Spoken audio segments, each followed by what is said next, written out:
Okay, welcome to the next Blender tutorial. So today we're going to be doing some chains with lights on the end of them. So what I need you to do, go to your render tab and quickly switch out EV to cycles. We're going to go ahead and delete the default cube and we'll add in a, let's go with torus. Let's go alpha rotate and we'll go 90 degrees. And then we're just going to squish it in ever so slightly. So this is going to be one of our chain links. We're going to shade this smooth. We'll come over to the materials tab and click new. You want to go with a nice gold tone with this and turn up your metallic and just turn down your roughness. We're going to go ahead and click on this material tab right here and just call it gold. We can amend this later if we need any more detail.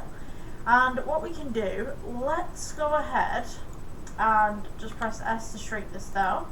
We're going to go Shift D to duplicate.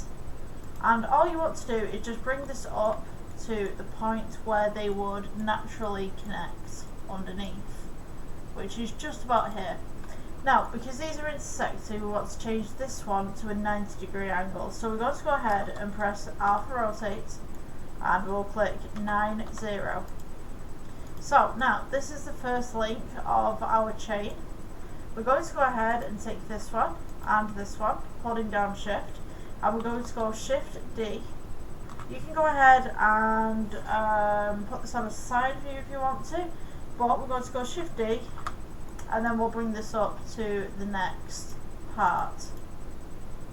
So if we go to 1, which is a side view, we can see where we're going with this. Now what I would personally do is put this on toggle X-ray so you can see which parts are intersecting with other parts.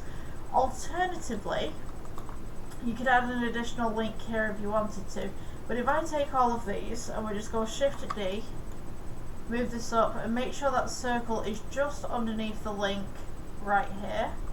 So we've got this nice little chain going on. And we'll just go ahead and do Shift D a good number of times. You can press S for scale to scale this down if you'd like, and just press G to bring it back down to the red line.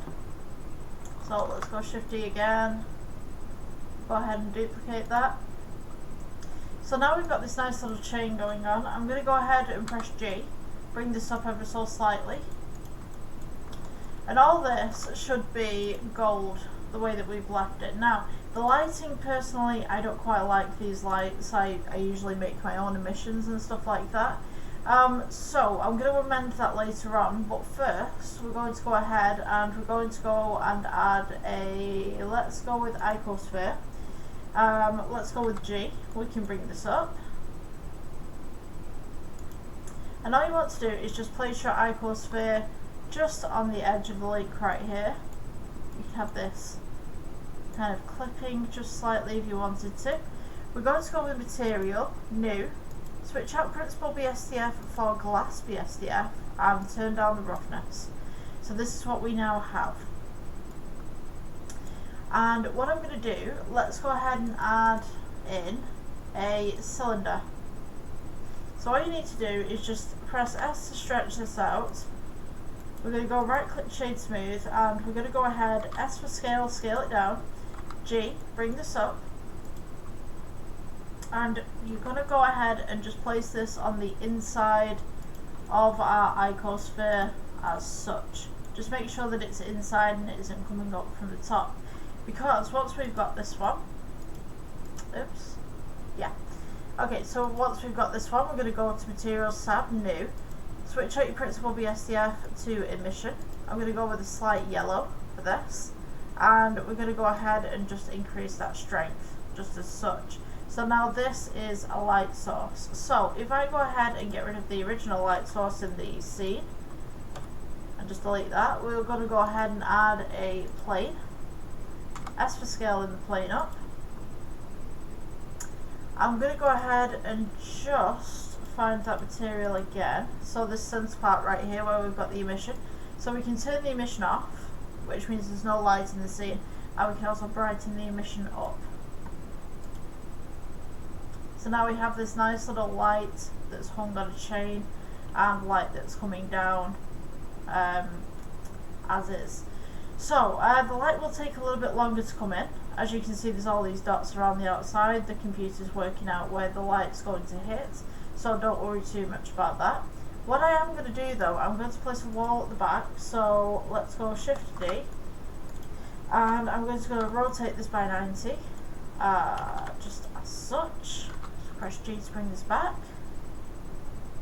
and I'm going to go ahead and duplicate this chain multiple times. So when you've got the background right there, just click it off, and I'm just going to go Shift D, move this across, G, bring this up, and then I'm just going to go ahead and place a few of these in random positions.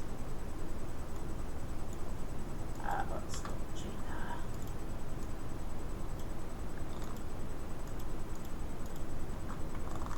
I'm just going to move some of these to the other side, and then I'm going to move some of them forward and back.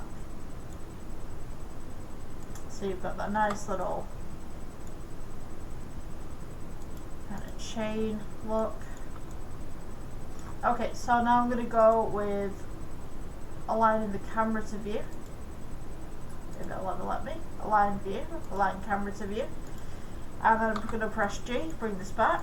And now we're going to go with a depth of field. So you can pick any of these really that you want to work with. Let's go. I'm just going to go ahead with G and just kind of pull this in just a little bit. Maybe we could go just there. That looks pretty peachy. So, click your camera, go to data, and then we'll go depth of field, and just use the eyedropper to select something. Foreground, background, doesn't matter. And then just wind down the f-stop, and it'll blur everything in the background and keep everything in the foreground in focus. So, I don't know how well this will work. When it renders on my side, it'll look great, but obviously at the minute there's a lot of noise going on because the computer's trying to figure things out and do the calculations. But yeah, that's the tutorial. What I'm going to do, actually, I like the lighting on this, but I don't like it that much. Let's go ahead and just add in a plane. Press S to scale it up just a little bit. I'm just going to press G to bring this across. S. Scale that across, just as such. G. And what I'm going to do is I'm just going to rotate this ever so slightly and make this an emission.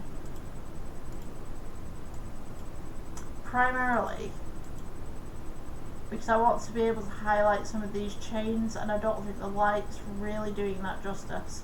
So having that additional light in the background right there is just helping to pull out some of these details right here. So, yeah, you guys are probably going to see the render on the thumbnail. If you guys enjoyed this tutorial, please like, subscribe, and I will see you in the next one. Bye bye.